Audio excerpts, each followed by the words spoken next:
We remember the clothes, the catchphrases, and the very of-the-moment soundtrack.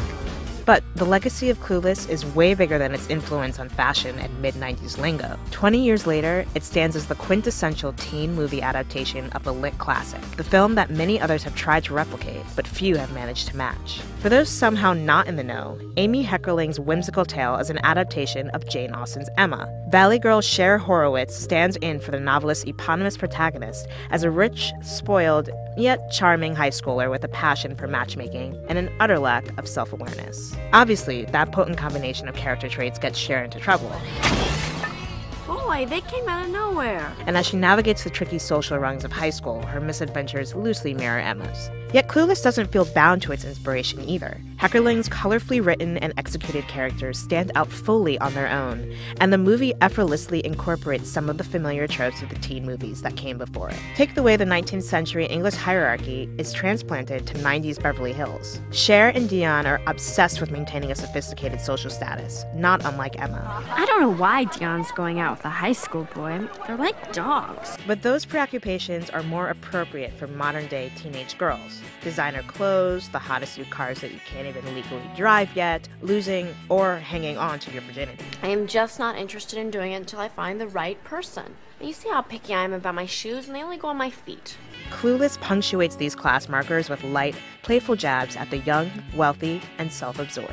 And as with the many teen movies that came before it, the hierarchy is further broken down into high school social cliques. That is Alana's group over there. They do the TV station. And that's the Persian Mafia. You can't hang with them unless you own a BMW. And there's Elton in the white vest, and all the most popular boys in the school. Yet it never feels biting or cynical. Cher's cluelessness about certain things in life, like the preferred romantic partners of Christian, Cher's big-time crush, can sometimes stem as much from her youth as from her existence in an isolated bubble of wealth. Isn't my house classic? The columns date all the way back to 1972. Clueless wasn't the first teen movie to take its inspiration from classic lit. That honor probably goes to 1985's Just One of the Guys. But it clearly set the template for the mini-genre that followed. Some were more successful than others at capturing Clueless's buoyancy and originality while adapting their respective works. I'm trying to make the school a better place. Can we just start a petition to get rid of all the lead paint? New honey mustard chicken and Quiznos. Not now, Quiznos. You're a slut. But many others tried too hard to be clever and were hampered by clumsy dialogue, or they fumbled and fell short in attempting to tackle delicate social issues. Sitting around talking about the nigga that lost it back in high school. You tell him I love that girl.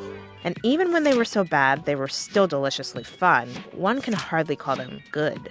Clueless, on the other hand, is a light, fun romp that never takes itself too seriously. There's no winking at the audience. With the exception of Broy Elton, none of the characters have names pulled from Emma. Dion and I were both named after great singers of the past who now do infomercials. And it avoids the common cliche of having any of its characters actually reading Austen's novel. I know Shakespeare's a dead white guy, but he knows his shit. I want you all to write your own version of this sonnet. Basically, you could be familiar with Emma and still watch Clueless without ever making the connection. Heckerling's script and characters are that good. And that's what makes Clueless hold up so well, even 20 years later. To watch and enjoy it is to do so utterly without guilt. It's the rare teen movie that is laudable, not just as a teen movie or adaptation, but as a movie, period. Hello? Was I the only one listening? I mean, I thought it reeked. I believe that was your designer imposter perfume.